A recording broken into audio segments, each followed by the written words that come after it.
Hello, Earthland humans. This episode, we will be cooking fried rice using Australian jasmine rice in this recipe. Also, we will be visiting Meg's bookshop to purchase some reading material for our base, using plastic and metal resources from your planet to purchase them. Anyhow, down to business. Back to our fried rice. We will be requiring some bacon or smoked ham or even sandwich ham if you have some onions which make most humans cry when they are deprived of their skin, some orange roots, or carrots as you call them. I am using 2. Garlic. Not everyone has fresh garlic, so you can buy it in a jar or even as a powder. Some salt, table salt, sea salt, but not salt from a sweaty human.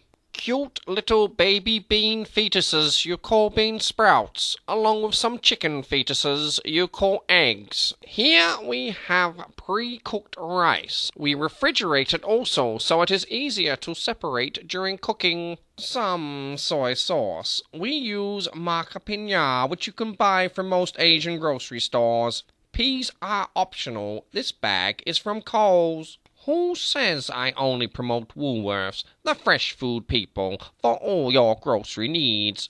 Prawns. They are optional, but we will be using them for this recipe. We used an electric wok for this recipe on medium heat, but be aware certain brands may give off different heats on the same setting. Carefully peel the orange roots you call carrots of their outer skin and cut the ends off.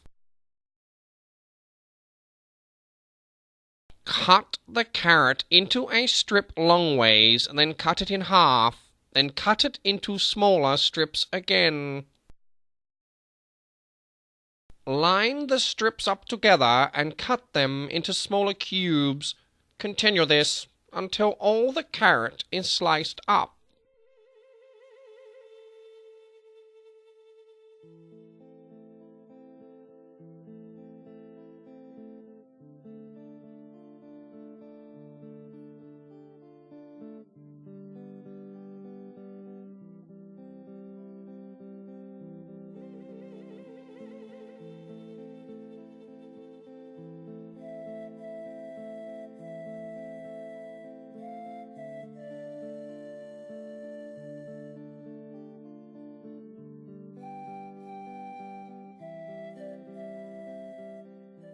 Now for the onion. Cut the ends off first. Since I am lazy, I am going to cheat by peeling the skin off by making a small incision in the onion and pulling the first layer off.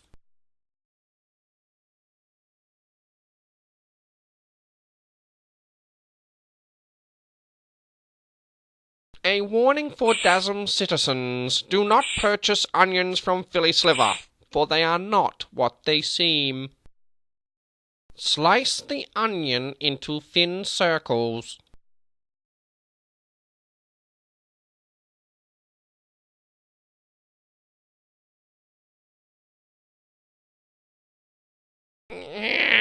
Be careful. Cut the onion as if you were making thin strips again. If any pieces are too large, slice them a little bit smaller. Repeat the steps again until all the onion is sliced up. It hurts my eyes. When cutting vegetables like onions or even carrots, you can use your finger as a guide so you can cut it to the size you are after.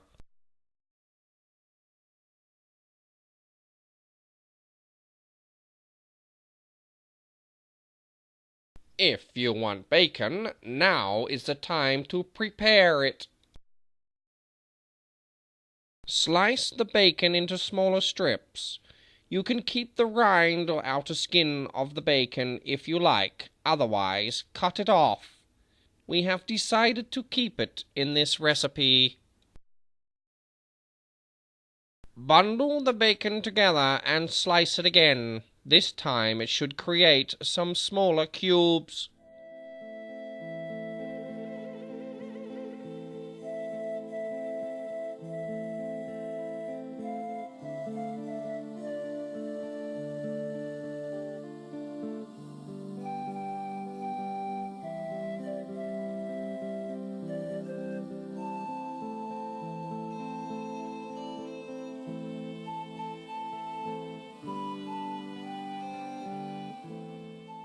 Now it is time for the garlic.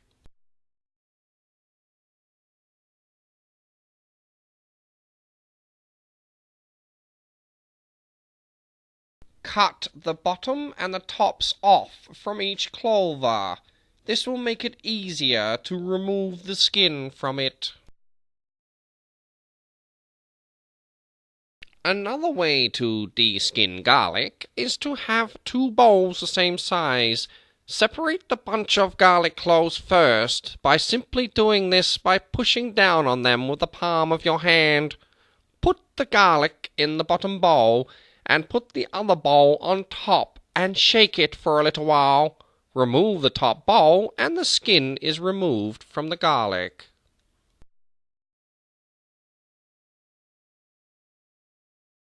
Slice the garlic cloves into thin strips, bundle them together and cut into strips again. So now the garlic is now small cubes.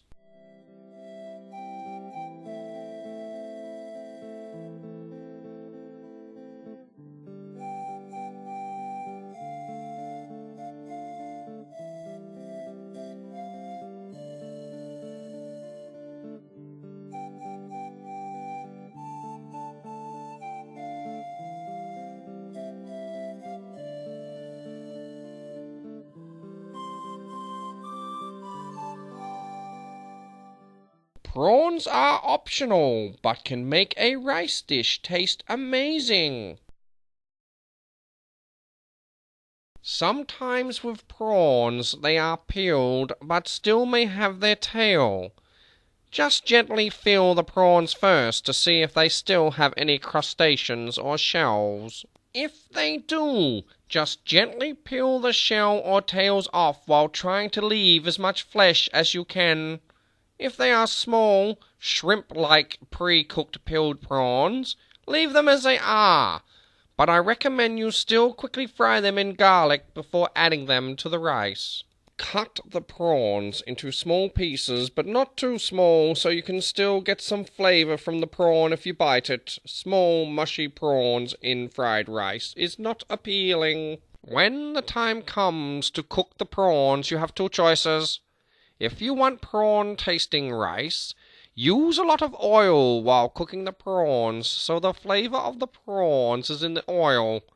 Use the same oil you cook the prawns in to fry the garlic and rice later, when the time comes.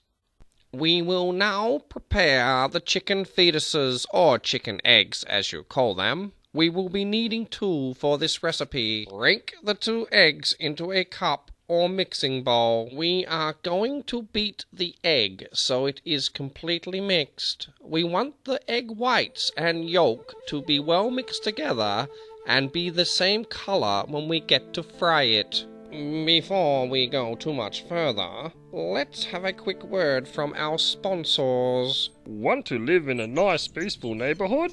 Don't want to live near a carnival in case of escaped primates? Don't want to live near an airport where blimps look like the Hindenburg?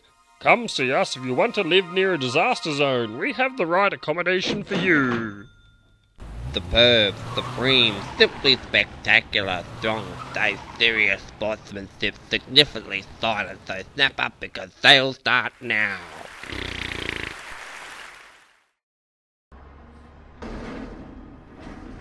Yeah, good old mustard drink, straight from the factory, made from natural spring water flowing over redirected man-made waterfalls. Miles and miles of mustard seeds, killing off the natural habitat, just for you. Chlorinated fish ponds, cleansing the water for that great trademark taste. Buy one now. Refreshing. Welcome back. Now turn on your frying pan or wok and start to cook the egg we had beaten earlier. Allow the egg to nearly completely cook. Just before the egg is fully cooked, start to break the egg up. We don't do this while the egg is cooking because we want to present the egg in big pieces rather than looking mushy in the end product. Once done, put it aside. Add a little oil and cook the prawns we chopped earlier. Add some salt or garlic or even soy sauce. Cook the prawns for about a minute, and once they are done, put them aside. With some oil still in the pan or wok, it is time to cook the orange carrot roots and other ingredients. Make sure the orange carrot root gets cooked on all sides. Remove any raw carrot from your utensils as you go. Now it is time to add the onion after cooking the carrot for a few minutes. Mix the onion and carrots together and once again make sure that all the onion is being cooked correctly by tossing the ingredients around. As usual, while cooking, make sure no raw ingredients are stuck to your utensils. We are going to add some soy sauce now, or even a seasoning of your choice that you may like. We need to add this now before the ingredients are fully cooked. Mix it thoroughly and let it cook for roughly a minute.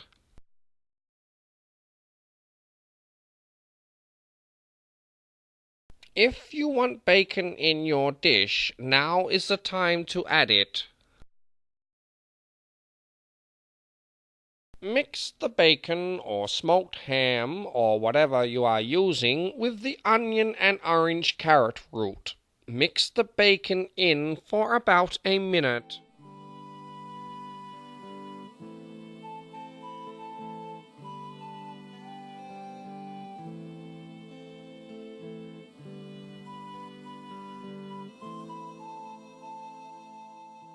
Time to add plain green peas now if you wish. This is mainly for color but does add a unique flavor to the rice too. Do not add mint peas, as for this will change or even spoil the flavor of the fried rice. Cook for around a minute, always stirring the ingredients. Let's add the baby bean fetuses called bean sprouts. These do not take long to cook, around about a minute and a half.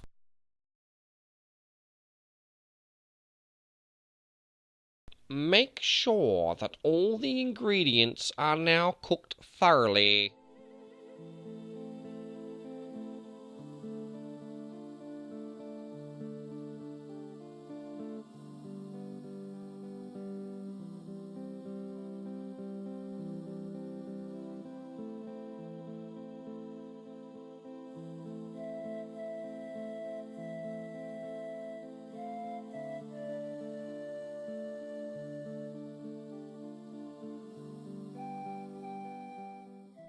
Put these ingredients aside for now, along with the egg and prawns we cooked earlier. Add some oil to the pan or wok and add the garlic. Fry the garlic until it is soft or squishy when pressed to the cooking utensil. If you're not sure, cook it for around about a minute. With your hands, break up the refrigerated rice so it crumbles into the frying pan. Separate any clumps of rice as you go. Fry the rice in the pan or wok so the flavor of the garlic is through the rice for around a minute. Add the ingredients we cooked earlier into the pan or wok and mix them in for around a minute.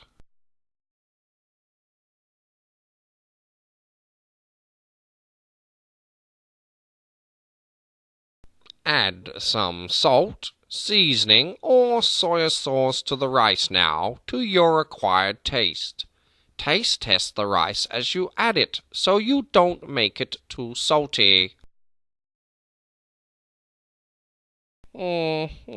Delicious. Mix it one more time so the flavor is consistent throughout the rice. After taste testing it, I needed to add a little more salt, so be aware the flavor can change once ingredients are mixed thoroughly.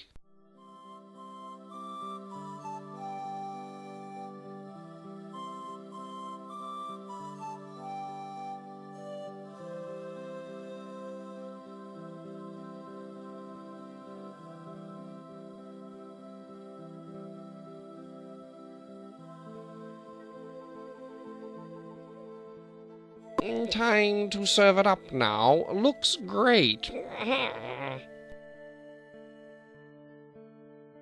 Remember, presentation is important when feeding a tribe of hungry humans. Here is a picture of our end result. Shortly, our visit to Meg's bookshop will be coming up, so stay tuned with us. But first, our food critic won't comment again because the recipe contains eggs. Where do we find these critics? Yeah. While buskering on the streets for donations, we realized we had enough money for some Earth reading material. We overheard some Earthland people say that they were going to Meg's bookshop for some books that were for sale. The store had many books with interesting stories and topics. There was too much around me. It was hard to behave. A very tall human being began to follow us. They did not resemble store security, so I knew I was safe for now. After avoiding and running away from the tall human for several minutes, I realized they worked at the store and was there to assist us. So we finally approached the person, and they assisted us immediately. Some books had strange Earthland people on the covers along with their stories. Some books were full of action and scary. I told the Earthland human I was after a spooky, scary book with dragons. The Earthland human knew exactly what I was looking for. After finding a book, I wanted a nice, quiet place to read it. I gave the Earthland human some plastic and metal Earth currency and started to look for a sanctuary. Brother would not leave me alone. I asked him to talk to Helga, who was filming, but he ignored me. Finally, some peace and quiet. This book was actually a little bit more extreme and hardcore than I expected. Then I heard a strange sound. Reacting like an underpaid and overworked Charlie Chaplin actor from the early 19th century, I realized the skeletal remains of an Earthland human was before me. As I was running out of the door, I saw security across the road from a previous episode, so I turned back around. As I came back, I could see Brother had played a trick on me. Lucky we were not in a pet shop, because he made me pass gas from my bottom. That would have killed a canary in its cage. Brother and I both agree. This is the place to go to if we need more reading material for now and in the future. Unfortunately, I only carry one set of spare undergarments, so it was time to go back to our base. We would like to thank Meg's Bookshop for helping us find the resources we need while on this planet. You are a valuable citizen to your race. Until next time.